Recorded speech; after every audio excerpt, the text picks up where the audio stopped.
Hey Bun, apa kabar semuanya? Ketemu lagi dengan saya Bidan Bunda Nadine.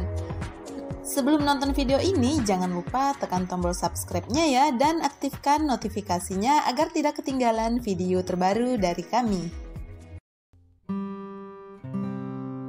Saat hamil, keinginan berhubungan intim dapat mudah berubah dikarenakan perubahan hormon yang dialami. Ternyata, perasaan ini juga dirasakan ayah yang cenderung khawatir kondisi ibu dan juga janin dalam kandungan. Jika ibu sudah mendapatkan persetujuan dari dokter, perlu dipahami hormon pada setiap trimesternya itu berbeda.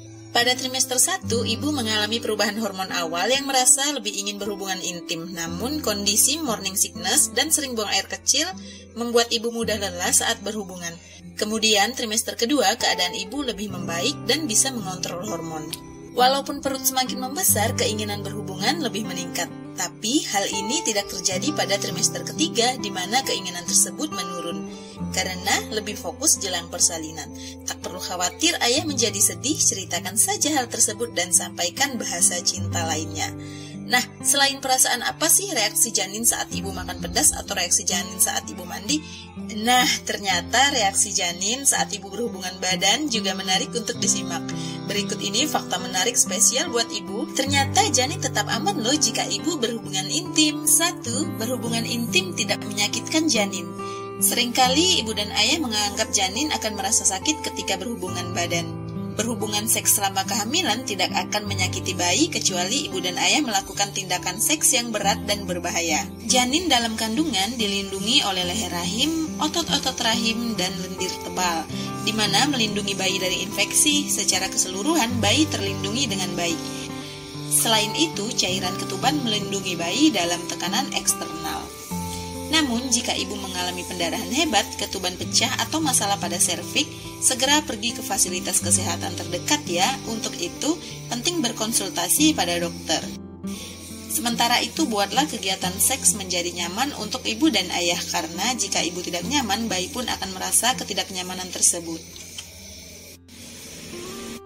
2. Janin tidak merasakan apa yang terjadi. Berbeda dengan reaksi janin saat ibu menangis, ketika berhubungan intim janin tidak mengetahui apa yang sedang terjadi. Namun begitu jika bayi tiba-tiba aktif karena perubahan posisi atau tekanan pada area perut, gantilah posisi berhubungan yang lebih nyaman.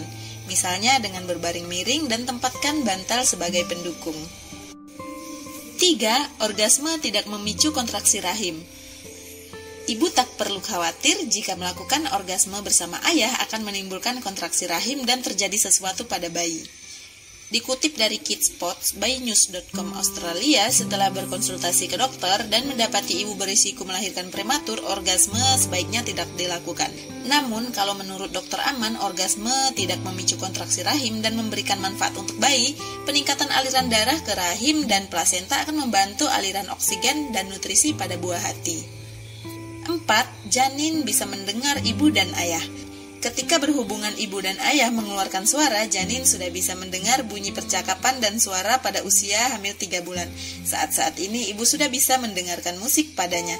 Suara yang didengarkan walaupun belum terlalu jelas, janin sudah bisa memberikan respon atas apa yang telah diterimanya. Reaksi ini juga sama dengan yang dirasakan saat ibu mengelus perut. 5. Detak jantung mengikuti ibu. Saat berhubungan intim, jantung ibu tentu berdegup kencang dalam aktivitas yang dilakukan tersebut. Nah, bayi akan mengalami hal yang sama karena efek hormonal. Namun begitu, ibu tidak perlu panik karena tidak akan berlangsung lama dan kembali normal. Setelah itu, jika ibu merasa tendangan semakin berkurang, bisa merupakan tanda janin lapar dalam rahim. Nah, setelah tahu reaksi janin saat ibu berhubungan badan, tentunya sudah tidak penasaran bukan? Umumnya, seks saat kehamilan aman dilakukan. Namun, apabila ibu mengalami kondisi kesehatan, konsultasikan dulu pada dokter spesialis kandungan ya bun. Nah, demikian informasi dari saya, semoga bermanfaat ya. Jangan lupa bagikan video ini kepada keluarga, teman, dan sahabat agar banyak yang mengetahui tentang informasi ini. Sampai ketemu di video selanjutnya ya. Wassalamualaikum warahmatullahi wabarakatuh.